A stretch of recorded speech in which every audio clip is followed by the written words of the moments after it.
This is The Bible and Homosexuality. I'm your host, Elton Sherwin. If you know young people who have left the church, please send them a link to this series.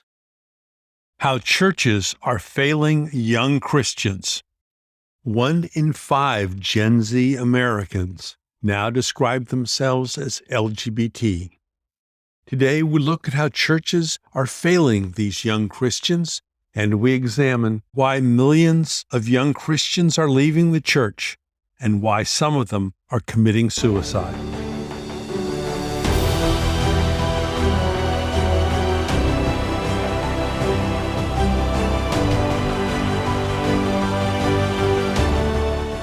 Homosexual acts are intrinsically disordered. They are contrary to the natural law. Under no circumstances can they be approved. The Catechism of the Catholic Church. We have allowed the enemy to come into our churches. That enemy appears to be gay children, according to Franklin Graham. I'm Elton Sherwin, your host for this series. Thank you for joining us. Originally, I was going to discuss Isaiah in this episode, but when I was finishing up the last episode, I received an invitation from the Palo Alto University Rotary to speak on a topic near and dear to my heart: how churches are failing young Christians. So this episode and the next two came out of that Rotary presentation.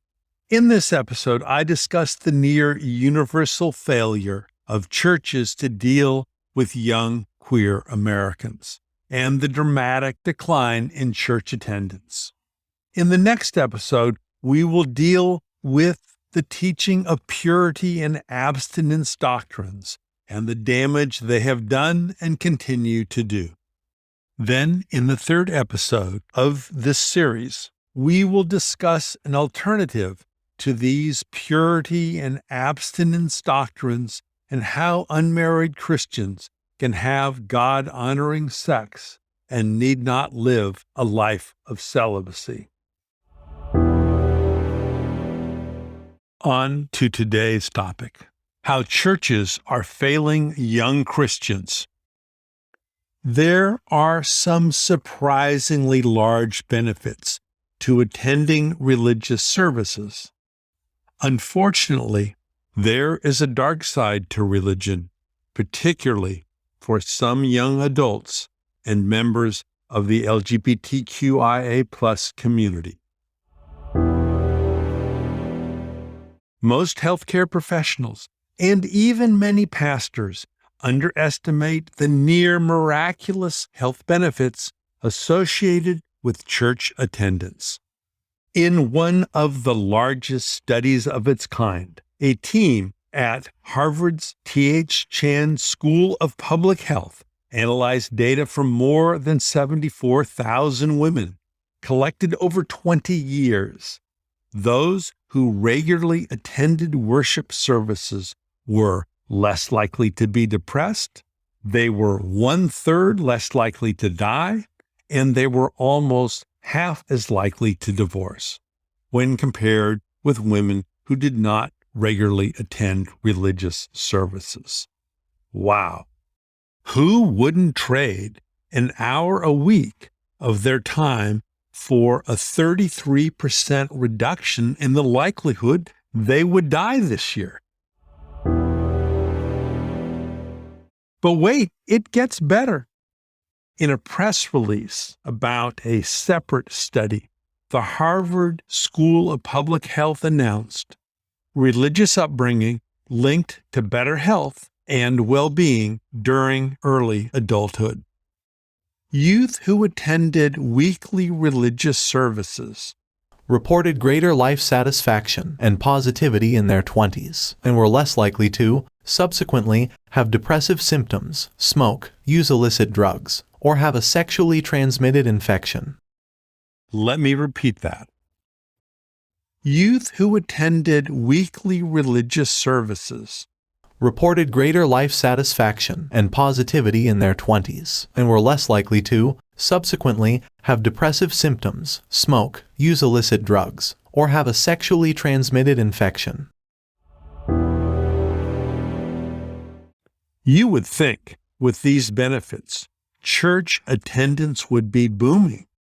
Doctors would prescribe it. A 33% reduction in mortality, a 29% reduction in depression. I mean, if it were a pill, everyone would take it.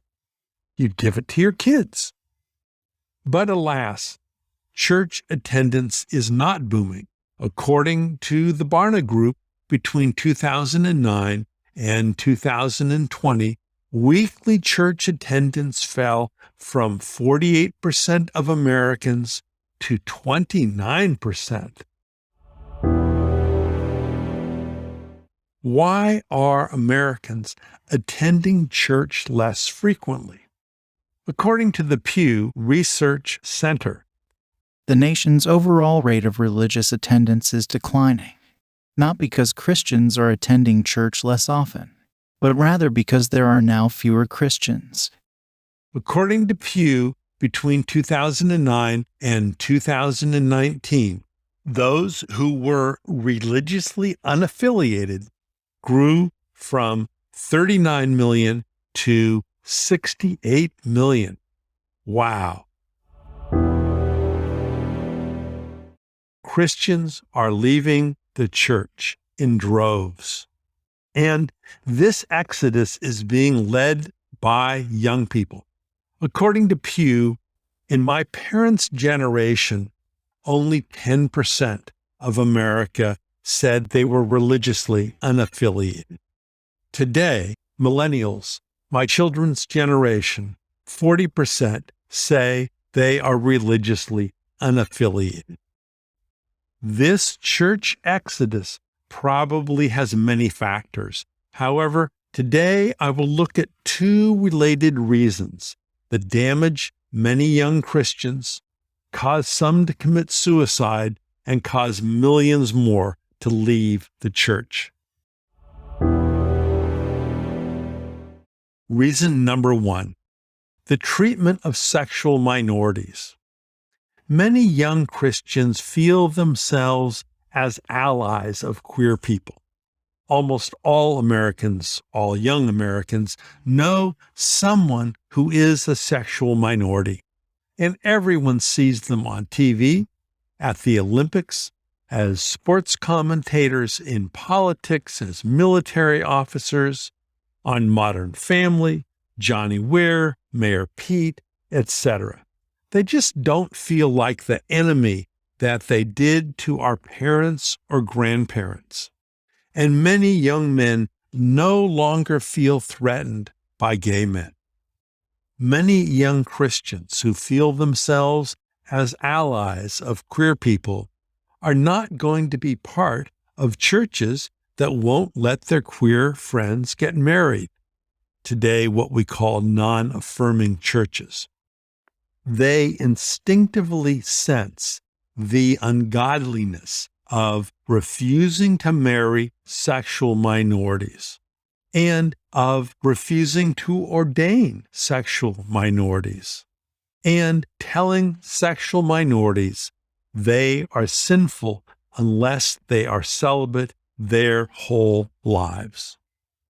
Even in very friendly and welcoming churches, most kids figure out that if their church won't marry same-sex couples, their church must think that something is wrong with queer people.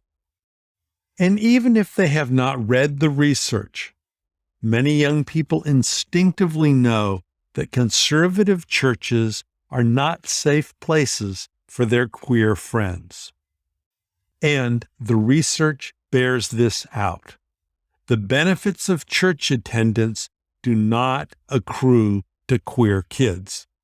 For queer children, the more devout, the greater the risk. As HuffPost said, Chilling study sums up the link between religion and suicide for queer youth. A chilling study sums up the link between religion and suicide for queer youth. Wow.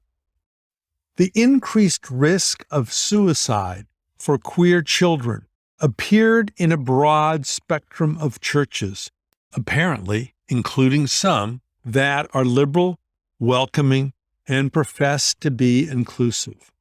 My advice to parents of queer or questioning children is to find a church that celebrates children like yours, where they will have role models leading various ministries, particularly middle school, high school, and young adult ministries. A recent Gallup poll, the link is in the notes, found that 21% of Gen Z identifies as LGBT. Gen Z, sometimes called Zoomers, includes almost all Americans in middle school, high school, and college. So 1 in 5 of these students and young adults describe themselves as LGBT. Most healthcare professionals, parents, and pastors fail to realize the dangers and risks to a child who grows up thinking that they are flawed in the eyes of their God. The anti-trans movement sweeping through conservative America makes it all the more important that queer and questioning kids go to churches that publicly celebrate these rainbow children. I fear the anti-trans movement will cement the decision of millions of young Christians to permanently leave the church behind. If I were the parent of a young queer or questioning child, I could not imagine taking them to a church that was not celebrating who they are or who they might be. Churches that refuse to celebrate same-sex weddings are unlikely to be safe for queer children. As we will see, these non-affirming churches, these churches that refuse to celebrate same-sex weddings, seem to have the most sex scandals, and they may not be safe for women and children as well.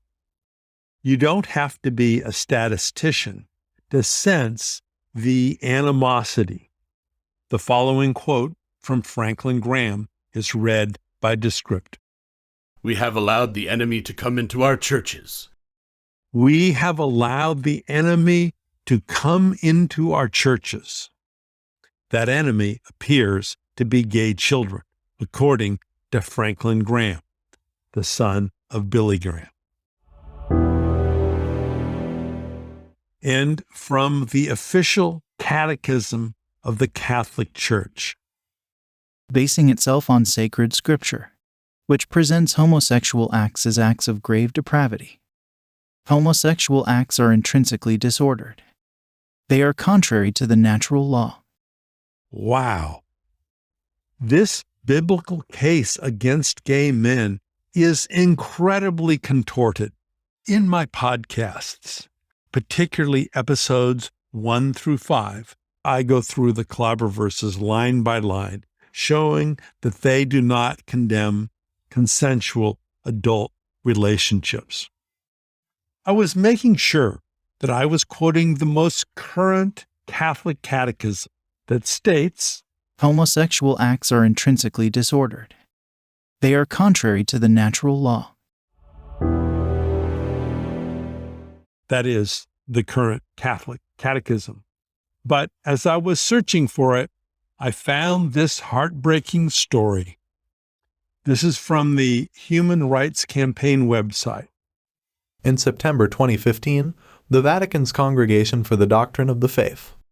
This is the same crew that Galileo ran afoul of.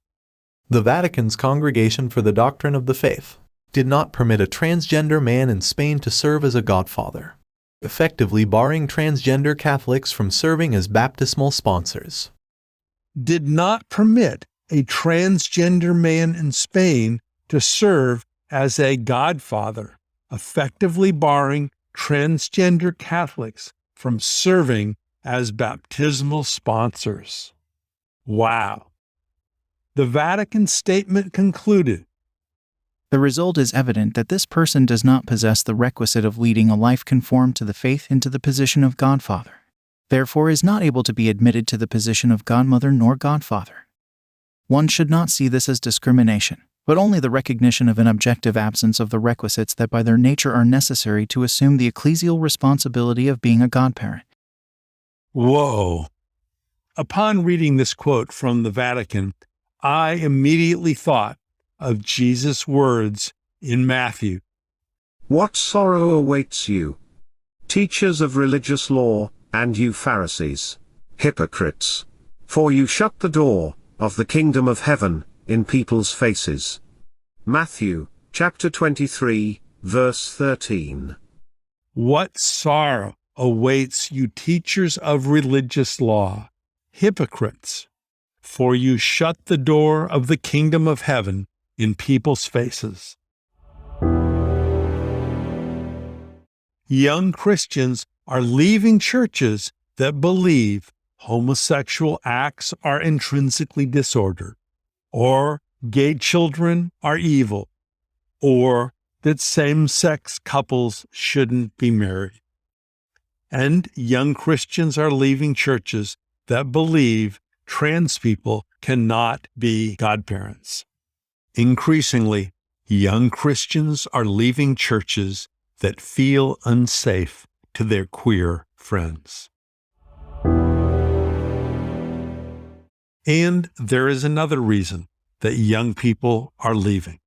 We will cover that in part 2 of how churches are failing young Christians, the problems with purity. Here is a short excerpt. This is from Julie Ingersoll in her article, Inside the Purity Movement and Its Effect on Evangelical Women, read by Descript. A common example comes from youth groups and summer camps where a pastor or camp director passes around a chewed piece of gum, telling the young women if they fail to protect their purity, that is how they would appear to a Christian man looking for a godly wife. If a Christian woman has sex before marriage, she will appear like a piece of previously chewed gum to her Christian spouse. Wow! Join us next time for The Problems with Purity, part 2 of this 3-part mini-series on how churches are failing young Christians. Please send it to others and post it on social media. I'm Elton Sherwin, your host for this series. Thank you for joining us.